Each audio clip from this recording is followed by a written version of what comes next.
Anda kembali di One on One pemirsa, menjawab pertanyaan menggantung tadi Bu Retno. Berbagai upaya sudah banyak kita lakukan, Indonesia, mancanegara, negara-negara sahabat, bahkan Amerika Serikat pun tampaknya sudah mulai terketuk begitu pintu hatinya.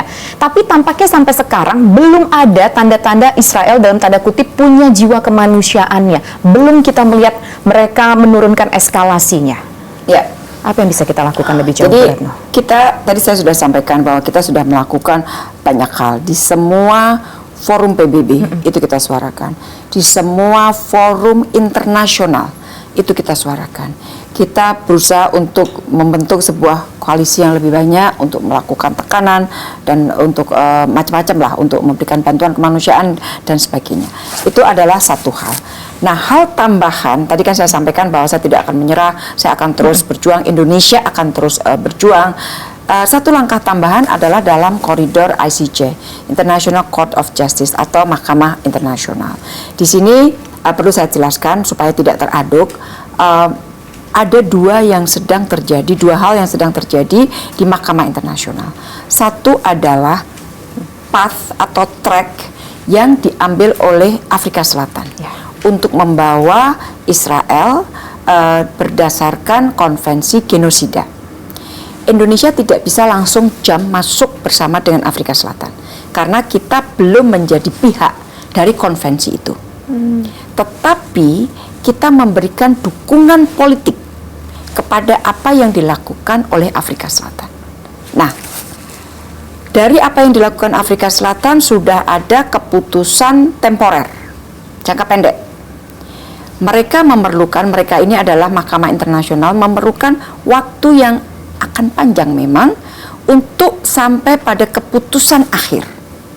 Nah, temporer decision, keputusan temporer ini sudah ada, seharusnya sudah agak meredakan situasi, tapi tidak. Harusnya ada langkah maju dari baik PBB maupun dari Court of Justice. Kita tunggu nanti hasil akhir dari Court of Justice. Mudah-mudahan sifatnya binding dan bisa diterapkan langsung. Kalau toh ada sanksi, ada apa, bisa diterapkan langsung kepada Israel. Ini adalah track pertama. Track kedua yang Indonesia ikut, saya bicara di Mahkamah Internasional bulan lalu di Den Haag. Ini adalah dalam rangka saya memberikan dukungan atau melalui statement memberikan dukungan kepada ICJ agar ICJ dapat menjawab pertanyaan dari Majelis Umum. Jadi Majelis Umum PBB bertanya kepada ICJ. Kemudian ICJ harus menjawab. Dua hal yang kita tekankan di sini. Satu, ICJ memang betul memiliki yurisdiksi untuk menjawab.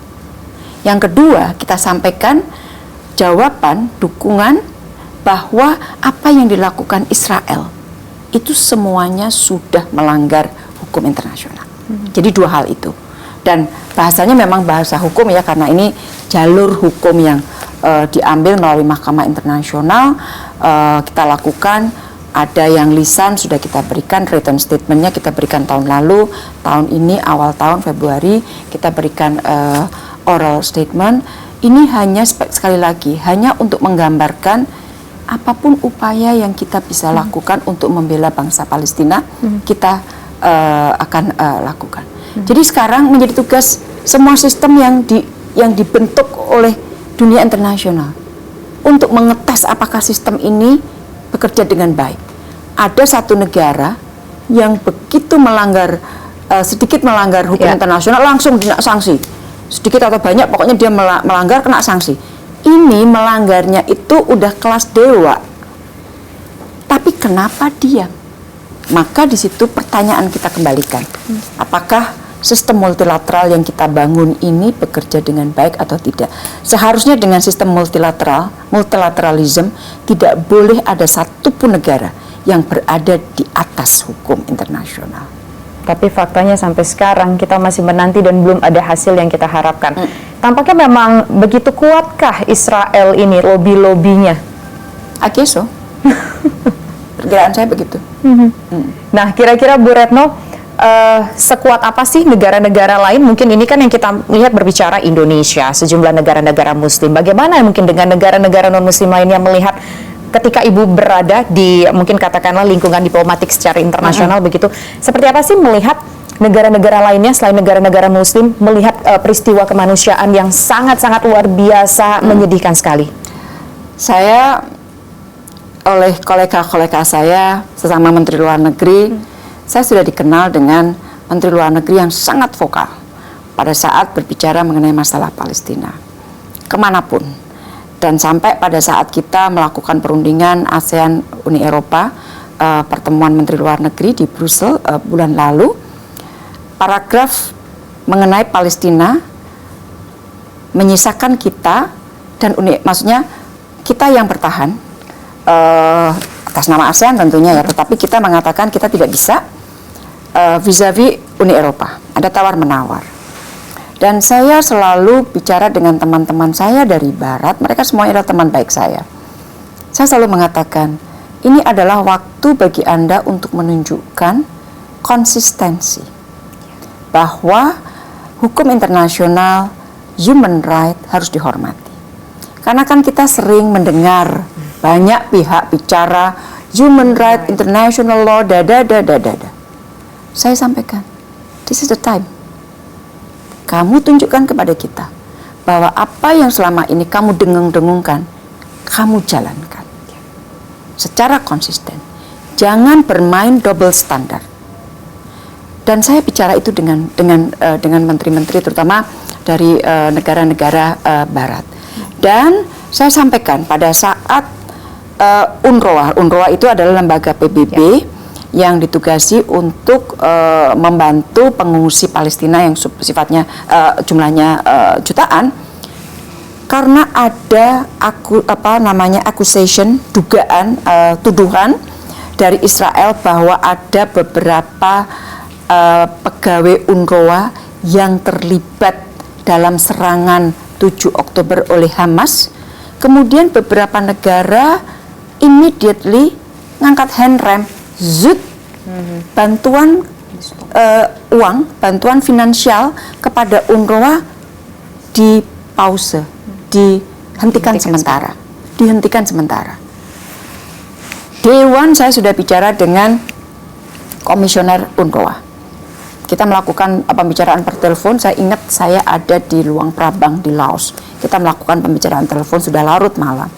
Dan akhirnya kita bicara, oke, saya akan bantu untuk menjelaskan kepada negara-negara lain, dan saya lakukan itu. Saya bicara dengan Australia, saya bicara dengan Kanada, saya bicara dengan Norway, dengan banyak negara-negara Barat. Intinya begini, kalau toh kan gini, begitu ada tuduhan, kemudian ada proses investigasi. Kenapa tidak menunggu proses investigasi ini selesai dilakukan? Hasilnya apa? Baru kemudian diambil langkah. Kenapa langkah langsung diambil?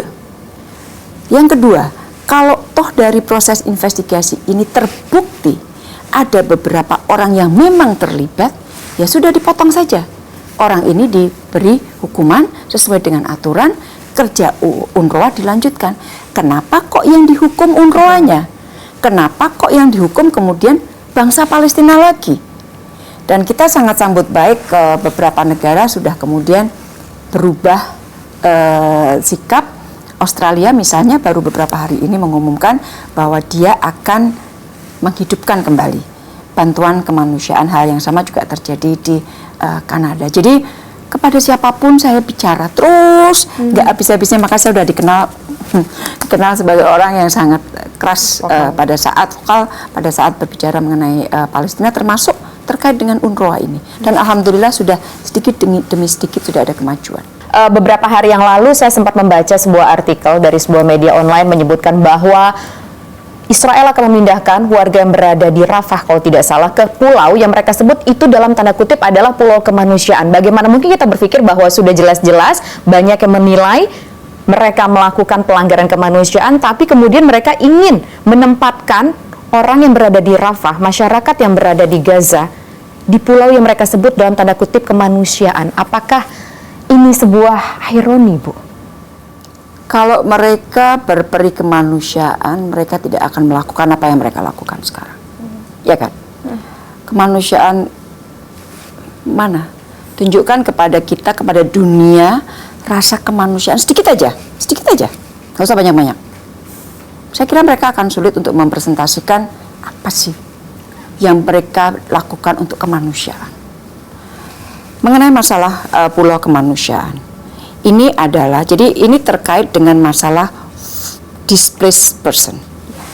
Tadi saya sampaikan, yang dari utara dihajar, didesak untuk ke selatan, ya kan? Selatan ini udah penuh, karena berarti kan sekitar 2,2 yang ada di atas 500-600, yang ada di sini sekitar 1,3-1,4, ya kan? Dihajar lagi. Nah, yang di sini akan dipaksa lagi untuk pindah. Dan saya juga ikuti isu tersebut. Pertama adalah satu, kita belum tahu persis konsepnya dia seperti apa. Jadi, show us the concept first. Apakah betul-betul pulau atau daerah yang disediakan itu adalah betul-betul merefleksikan kata kemanusiaan. Karena selama ini track recordnya nggak ada nih, nggak ada sama sekali.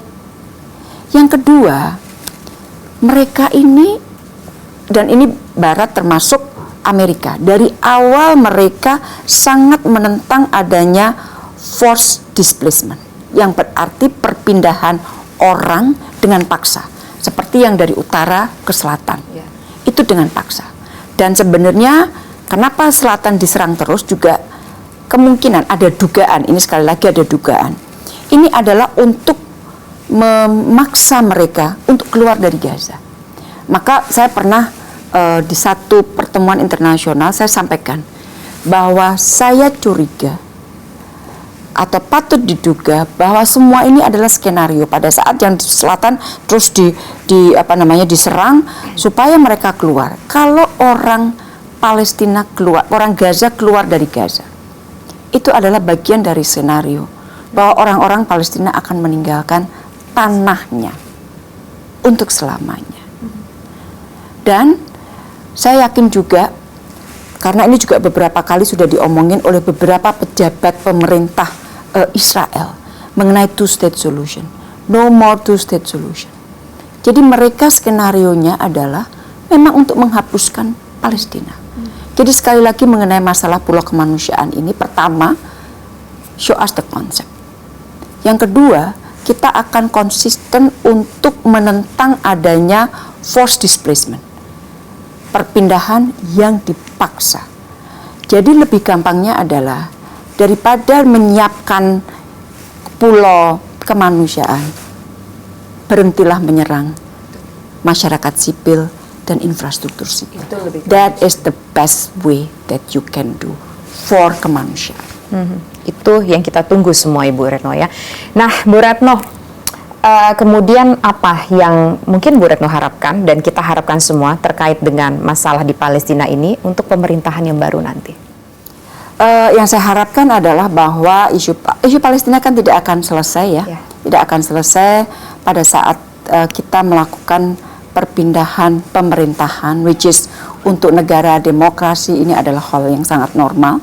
Berpindah dari satu administrasi, dari satu pemerintahan ke pemerintahan lain. Isu Palestina belum akan selesai. Harapan saya adalah pemerintah yang ke depan juga memiliki keberpihakan yang sama, yang konsisten terhadap bangsa Palestina. Karena selain ini adalah masalah kemanusiaan, ini adalah juga mandat dari konstitusi kita. Dan saya kira semua pemerintah, siapapun yang memerintah, memiliki kewajiban untuk menjalankan amanah dari konstitusi ini. Oke, baik. Bu Retno, kita masih akan berbincang, tapi kita harus jeda iklan dulu, Ibu. Nanti kita akan berbincang, pemirsa, lebih tepatnya lagi nanti akan kembali di One on One.